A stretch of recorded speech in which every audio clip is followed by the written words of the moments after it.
আগামী নির্বাচনে মনে হচ্ছে জামাত এবার সরকার হয়েই ছাড়ছে। কারণ চারপাশে যখন আগামী নির্বাচন নিয়ে জল্পনা কল্পনা তুঙ্গে, তখনই একটি খবর সব আলোচনাকে ছাপিয়ে গেছে।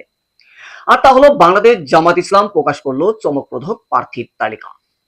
প্রিয় দর্শক, এবারের নির্বাচনে জামাত এমনও নতুন মুখ নিয়ে এসেছেন যা আপনাকে চমকে দেওয়ার মতো, এবং অন্য কোনো দল তাদেরকে হারানো খুব একটা সহজ হবে না। তাহলে চলুন দেখে নেওয়া যাক কোন এমন নেতা যাদেরকে হারানো খুব একটা সহজ হবে না। বিস্তারিত তথ্য থাকছে রিপোর্টে। আগামী নির্বাচনে জামাত ইসলামীর প্রার্থী হিসাবে নাম্বার একে অবস্থান করছেন মুফতি আমির হামজা। মুফতি আমির হামজাকে চিনেন না এমন লোক দেশে খুবই কমই পাওয়া যাবে, কারণ তিনি একজন বাংলাদেশের স্কলারশিপ প্রাপ্ত বক্তা, যার কারণে সারা দেশে তার কোটি কোটি ভক্ত ছড়িয়ে রয়েছেন। তিনি কুমিল্লার একটি আসন নিয়ে নির্বাচন করতে যাচ্ছেন।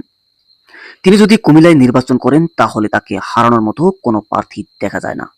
নাম্বার 2 প্রার্থী হিসেবে বাংলাদেশ জামায়াত ইসলামীর হয়ে নির্বাচন করছেন বাংলাদেশের অন্যতম জনপ্রিয় বক্তা আল্লামা দেলোয়ার হোসেন সাঈদীর পুত্র মাসুদ সাঈদী ও শামীম সাঈদী। তারা পিরোজপুর 1 ও 2 নং আসন নিয়ে নির্বাচন করবেন। আপনারা হয়তো অনেকেই বুঝতে পারছেন যেখানে দেলোয়ার হোসেন সাঈদীর নাম উঠে এসেছে এবং তার আসন দুটি নিয়ে তার পুত্র নির্বাচন করতে যাচ্ছেন, তাহলে তাদেরকে হারানোর মতো কোনো প্রার্থীর জন্ম নেয়নি পিরোজপুর 1 ও 2 আসনে। কারণ সাঈদীর কোটি কোটি ভক্ত পিরোজপুর সহ সারা বাংলাদেশে।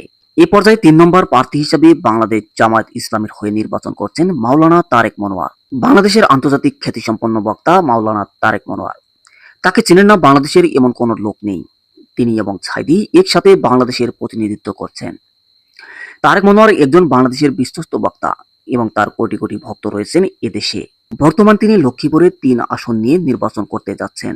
এ পর্যায়ে 4 নম্বর প্রার্থী হিসাবে বাংলাদেশের জামায়াত ইসলামের হয়ে নির্বাচন করতে যাচ্ছেন মাওলানা মোহাম্মদ রফিকুল ইসলাম মাদানী। বর্তমানে বাংলাদেশের ভাইরাল বক্তা ও হক কথা বলার কারণে দীর্ঘদিন জেল খেটে এসে দেশবাসীর কাছে আরো জনপ্রিয় হয়ে উঠেছেন। সাইজে খাটো হলেও তার কাজে কর্মে কোনো কমতি নেই। তিনি নেত্রকোনা 5 আসন নিয়ে নির্বাচন করবেন। এ পর্যায়ে 5 নম্বর প্রার্থী হিসেবে বাংলাদেশ জামায়াত ইসলামের হয়ে নির্বাচন করতে যাচ্ছেন বিশ্ববাসীর প্রাণপ্রিয় বক্তা ডক্টর মাওলানা মোহাম্মদ মিজানুর রহমান আজহারী, যাকে শুধু বাংলাদেশ নয় সারা বিশ্ববাসী এক নামে চিনেন। বিশ্বে লক্ষ কোটি ভক্ত রয়েছেন তার। স্বৈরাচারী সরকারের কারণে দীর্ঘদিন বিদেশ ছিলেন তিনি। এখন তিনি দেশে এসে নির্বাচন করবেন বলে জানা গেছে।